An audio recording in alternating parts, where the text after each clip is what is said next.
Hey, servant leaders, welcome back to the Service is Power podcast. This is episode number 15 of the podcast, and we're hoping as 2018 comes to a close that you spent more time thinking about the people that were around the tree than the things that were underneath the tree. It is so important that we as servant leaders think more about the people in our family, the friends that we have close to us, the community that we're a part of, the campus that we're on, that we serve those individuals, especially during this time of year where it is so open for something wonderful, something magical, for something special to happen inside the lives of the people that we live life around. We hope that you, servant leader, were a part of that. You were part of that story, making that thing famous and lovely for the people that we stand by and that we serve on a daily basis. Listen, 2019 is on the horizon. 2018 was a great year for us here at the Service is Power podcast, and we want to hear how great of a year it was for you as well. We also are extremely invested in how 2019 is going to spin out for you. Would you connect with us? Would you talk to us? Whether it's hello@servicespower.org, whether you go on social media, the Twitter page, whether you go on the LinkedIn company page, whether you hit us up on YouTube or wherever you're listening to this podcast at, we want to hear what 2018 was like for you and where you're going in 2019. We want to be a part of that. We want to be a part of your story. We want to tell your story. And we want to create some things here on the podcast that are going to continue to build you up and send you out as we continue on our servant leadership journey together. Now, we got a new year and we've got a new horizon, and sometimes it just takes a little bit of courage to take that next step in our life. And we've got I believe this is an absolutely perfect story to tell at the end of the year. We've got a wonderful, wonderful young lady that is on this podcast. She is a dear, dear friend and mentor of mine. She's one of my closest mentors. Her name is Reginato Cascamo. She is the founder and CEO of Courageous Steps. It's an organization that provides leadership tools to health organizations that manage the care of babies and premature children with pediatric disabilities. By focusing on employee training and analyzing the business management of these organizations, she strives to increase provider wellness as well as decrease neonatal and pediatric provider burnout. It's the overall mission of this organization to serve other organizations that advance preemie and special needs populations by providing them with a roadmap on how to improve, and she's going to use servant leadership principles to do so. This story is absolutely captivating. I cannot wait for you guys to listen to what Katie has to say. Let's go. Welcome back to the podcast, servant leaders. I am very, very excited about this episode. Wow. Because Katie's here. Listen, okay, you guys aren't going to be as excited as I am about it. She is incredible. Now, I've talked a lot on this podcast about having people in our lives as mentors that are in places that we're not, that are ahead of us. And we get in line and follow those individuals to our successful place because they are already there. And so I was scouring the internet looking for the person, the people that would help me get to where I wanted to go in my servant leadership journey. And so I ran across this amazing story. Now, I'm not going to steal her thunder. I'm not going to take that moment from her. I want you to hear her story from her. But man, when I heard this story, I reached out to Katie and she reached back so quickly. She set up a meeting. It was really fantastic. And then I got a glimpse of so much of the academic side, and then just the heart of servant leadership was opened up to me in a way that I could have not possibly imagined. And man, now she's right here. She's on the podcast and I am super stoked. Katie Reginato Cascamo. She is the founder and CEO of Courageous Steps. Man, I'm so excited. Katie, how in the world are you? I'm doing awesome, Lyle. I am so excited to be here. When you reached out to me back in August, I thought, wow, this is someone who not only is excited about servant leadership, but is modeling servant leadership. And having spent time with you over the last couple months, I've seen someone who has taken all this experience that I've had and helped me transform and grow as a servant leader. I see somebody who is willing to go into that place where Brene Brown calls that messy place, that willingness to come to that place and say, I have this idea, I have this presentation, this concept, and be willing to say to me, what is this? What do you think about this?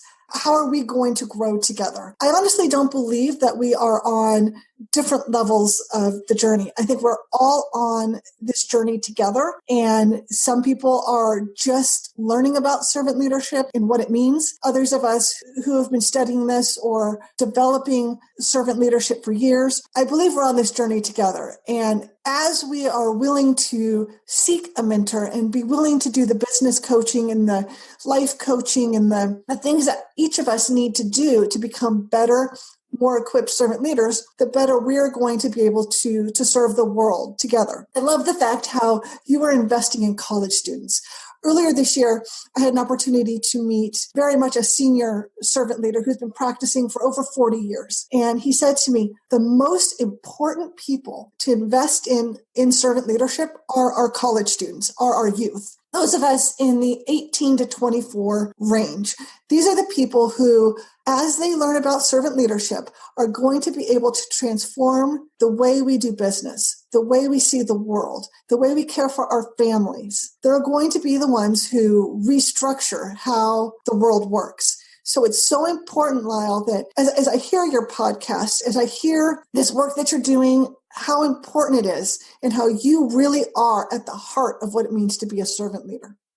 Don't you feel just encouraged? Don't you feel inspired? This is how I feel every time I talk to Katie. I don't want you guys to get it wrong. She's just not mushy all the time. She gives it to me raw and straight sometimes. She tells me what I need to know, but she does it in a way that builds me up. It doesn't tear me down. Katie, would you take some time to just kind of tell a little bit of your story and about how you came to be on this particular journey of servant leadership? Absolutely. So when I think back at my life, I first like to root it in who first introduced me to servant leadership. In so many ways, we don't necessarily have to put the word servant leadership into practice to really have seen our first servant leader. For me, it was my grandfather. Back in 1934, he was a first-generation American who really hadn't been introduced to this idea of attending college. Pretty much everyone in his family worked on the railroad, and he didn't need a college degree to work on the railroad. He decided to join the high school football team. And by joining the high school football team, he ended up getting a full ride scholarship as a first-generation American from a small rural town in Northern California to the University of California at Berkeley to play football. He ended up in 1938 being in the right place at the right time. He caught the winning touchdown of the big game against Stanford and brought Berkeley to being the winner of that year. He was part of a team that is in the history books as one of the most incredible football teams in Cal Berkeley's history. But more importantly, after he graduated, he invested in the entrepreneurial idea, the ability to build his own business that lasted over 50 years. And he did this in a way that really cared for the people that he served. He had an impeccable reputation. He was moral, he was ethical. And to this day, when I go back to the town that he had his business in, they say, oh, I remember him. He was just a good and honest, hardworking person. As I grew up as a child, that became my model of what a leader was. It was this honesty, integrity, it was listening, it was caring for other people. But I didn't know what servant leadership was. I had never heard the term. After I finished my undergraduate degree, I decided to follow in his footsteps and I became an entrepreneur. So I started my own insurance agency and really decided that I was going to invest in my employees. That was the most important part of modeling after my grandfather. Unfortunately, I worked for a company that did not share these values. They saw their agents as a means to an end. They weren't so interested in me as a person. They saw me as an agent that was easily replaceable and really not as a long-term solution. In 2009, my career was disrupted by the premature birth of my son, Giovanni. He was born 2.5 months premature at 2.5 pounds. And it was this disruption in my life that opened up a pathway for a new and more incredible opportunity than anything I could ever expect in my life. I ended up pursuing a master's degree in organizational leadership with a concentration in servant leadership from Gonzaga University. And soon I'm going to pursue my doctorate in leadership studies, really looking at the role of servant leadership in healthcare. It's these entrepreneurial skills that I learned running my first business that gave me that resiliency and that strength and that creative solutions that I needed to help my son overcome his prematurity. But more importantly, it also set the stage for what would eventually become what is now my organization, Courageous Steps.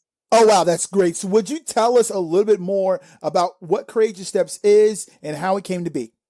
Absolutely. So Courageous Steps and the name Courageous Steps is very meaningful to me. My son Giovanni didn't walk until he was almost 2 years old. About 6 months later than most kids. He had a lot of developmental delays and a lot of struggles as a result of his prematurity. On the night he took his first steps, he looked at me across the room and he clenched his jaw and he gave me this look of intensity that tonight's the night. Tonight's the night I am going to look at my mommy and I am going to walk across the room. I'm going to take my first courageous steps and I know she's going to catch me. When it came time for me to build my own organization, I named Courageous Steps after this little boy who courageously overcame these incredible odds to be this healthy and brave and courageous 9-year-old that he is today. But also, I see my own self in the name Courageous Steps. It's scary to be a leader. It takes a lot of courage to wake up each day and be that kind of person that people want to follow. Now, it's easy to be in a positional place for people to follow. That's easy. You just do the work, you check off the boxes, you get it done. But to be the kind of person that people want to follow requires an internal development and a commitment to growing oneself. To be the kind of person my grandfather was, to be the kind of person I still want to try and be, who really genuinely care and love for others. That's tough to do. That's a big calling. That requires courageous steps.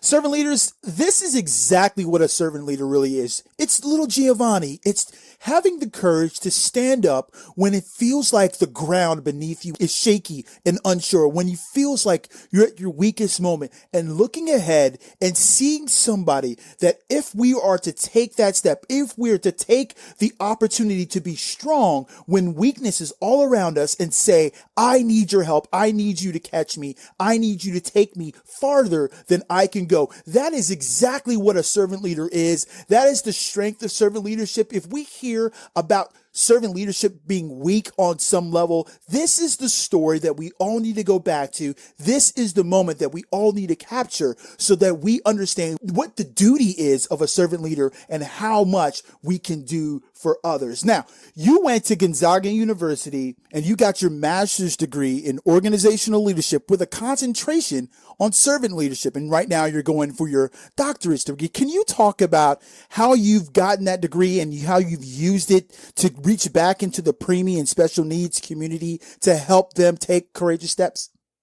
Absolutely. So when I think about what led me originally to Gonzaga University, I think about one particular night. December 8th, 2009, I was experiencing complications in my pregnancy, and I had developed very high blood pressure, dangerously high blood pressure. I was in a rural community in Southern Oregon in a hospital that was disorganized. It was chaotic, and it really did not give me that courage and trust that I needed, that I had the health care provided to me that would save my life. I really felt in many ways trapped and quite scared. On that night, it was -1 degrees outside, big blizzard, huge blizzard. And there was really no way of getting me and my unborn son out of there without really innovative strategic thinking. The emergency airlift company that came to rescue me transported me by ambulance to a fixed wing plane, airlifted me over a 5,500-foot mountain, and landed me at a regional hospital hospital that was able to provide the care I needed. But more importantly, within a period of about 2 hours, I was airlifted from a hospital that really was disorganized and dysfunctional to one that was healthy, with employees who were engaged. And I got to see this magic of teamwork lived out. A couple of years later, as I recovered from my own traumatic experience and the traumatic birth of my son, and in a time when my son had become healthy, I began to feel like I needed to do something. I needed to take my management experience and my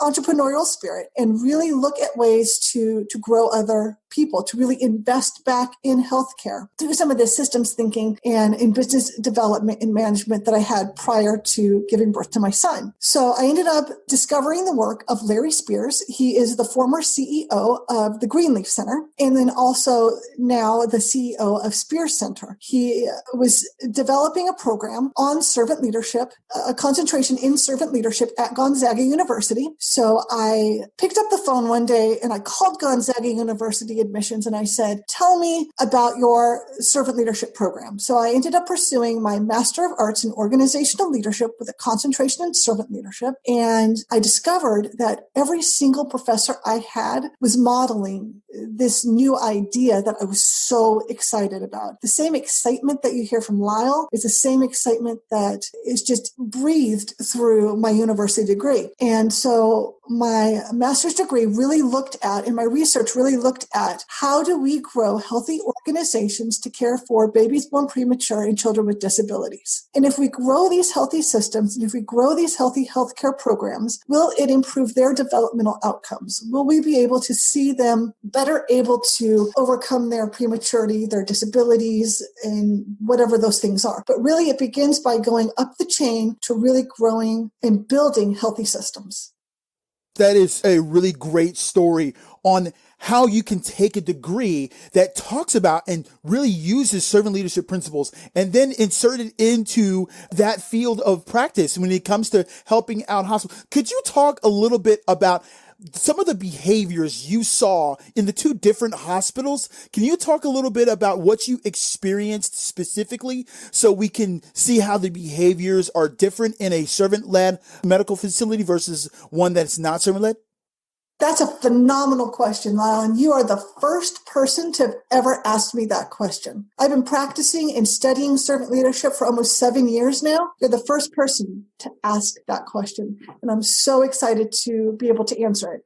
While I was in the hospital that was chaotic and dysfunctional, it really felt like everyone was rushing around. They weren't organized. Just sometimes the basic systems thinking and the systems organization of how things operated. It almost as if they didn't have operational features. Where is a pin? Where is the computer system? What do you do in this system or this system or this scenario? There just seemed to be a sense that nobody knew what to do in the midst of crisis. And that level of disorganization and dysfunction really comes from planning at the top. When I was brought into the hospital with very high blood pressure, the physician actually planned on releasing me with 155 over 115 blood pressure. It was one brand new nurse right out of nursing school who literally saved my life. Her name was Katie Brown, and she went from nurse to doctor to nurse to doctor to say, we have a crisis here. We have a medical problem here. There is somebody who needs to be provided medical care. They were so distracted. Her superiors were so distracted by the lack of basic organization and how to work that they did not see me as a person.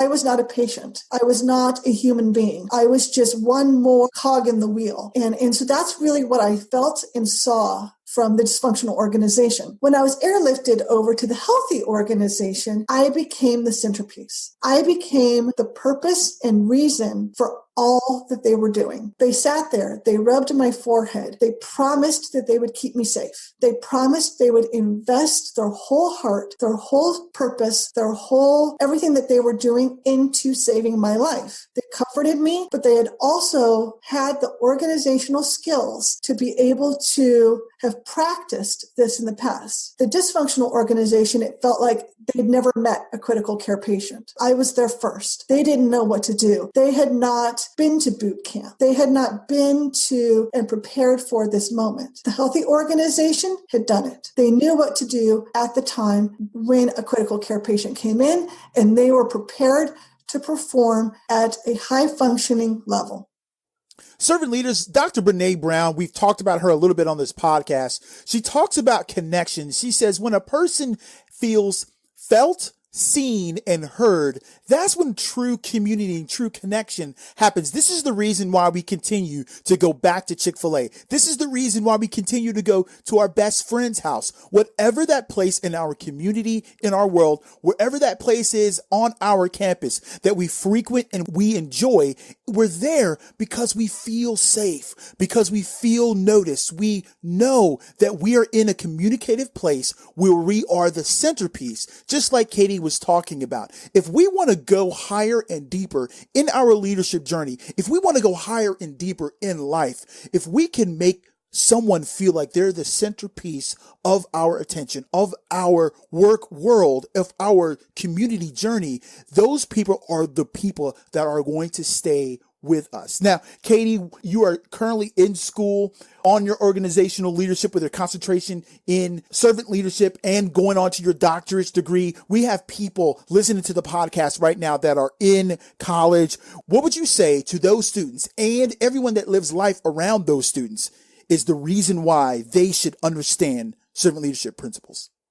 I believe that one of the greatest gifts that we're given as college students is it is a time we get to invest in ourselves. We get to prepare for the work world. It's more than just learning how to turn a wrench or learn how to use a tool or learn how to build things. College is a time we get to step back and build mentors, grow and find somebody who is wiser and more equipped and has been out there and is able to really invest in ourselves. College is that pause in life that allows us to fill our own capacities, our own buckets. It's that opportunity to practice servant leadership. It's that opportunity to learn what servant leadership is. We're talking about Brene Brown, talk about connection. People are going to automatically go to people who are whole, people who are able to be equipped to care for each other. People are automatically going to build those relationships and be drawn into that. College is that perfect opportunity to practice and learn about what it means to be a servant leader. Because once you graduate, as I learned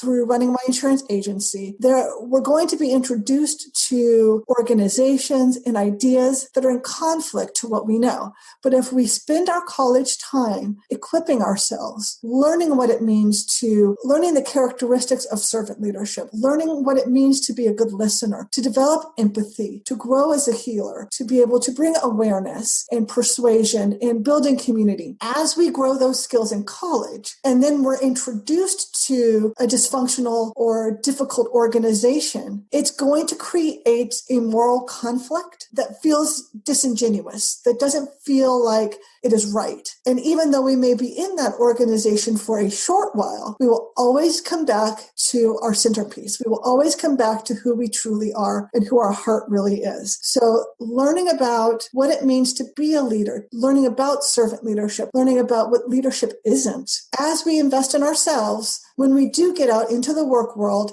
outside of college, we will be better equipped to always come back to the true meaning and who we really are. Katie, listen, your story and everything that you've experienced, what you've studied, is helping so many different servant leaders. It's touching certain parts of their life and their heart. Listen, if people want to know more, if they want to reach out to you, and if they want to connect, how can they do that? There's so many different ways to connect with me. My website is courageoussteps.org. They can reach me on Twitter at courageous_step. They can reach out to me Facebook at Courageous Steps. My email is katie@courageoussteps.org. I am so eager and excited to invest in people who are in college, people who are stepping away from whatever their career path is, investing in themselves for the few years or however long they get to be in that process, that learning and growth process, I'm here for you. I want to invest in you. I want to help grow you. I'm so, so excited to see the work that Lyle is doing. And I'm hoping you will be on this podcast. You will be the leader that companies are clamoring for. The world is really hungry for this type of leadership, for this moral, ethical servant leadership. We need more of you. Thanks so much, Katie. I'm so glad I got the opportunity to share you with the rest of the world. Thanks so much. Thanks so much. Thanks a lot for the kind words, Katie.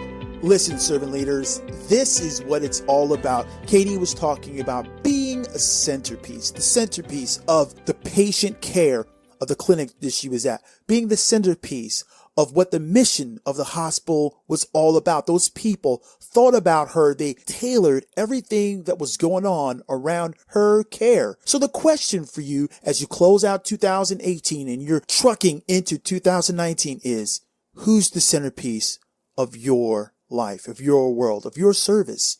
What you do every day. It doesn't matter where you're doing it at. It doesn't matter who you're doing it for. When we discover what's at the center, what is the most important thing, where the purpose is going, where the energy is flowing to, the center of it all, then we'll start to find out where we truly are on our servant leadership journey and how far we need to go. Are we at the center? Are we at the focus of everything we do? Are we doing things for others just because we want it to further us? Or is it about them? Is it all about them? Is what we're doing, is who we're doing it for? Are they the main point, the reason why we do what we do?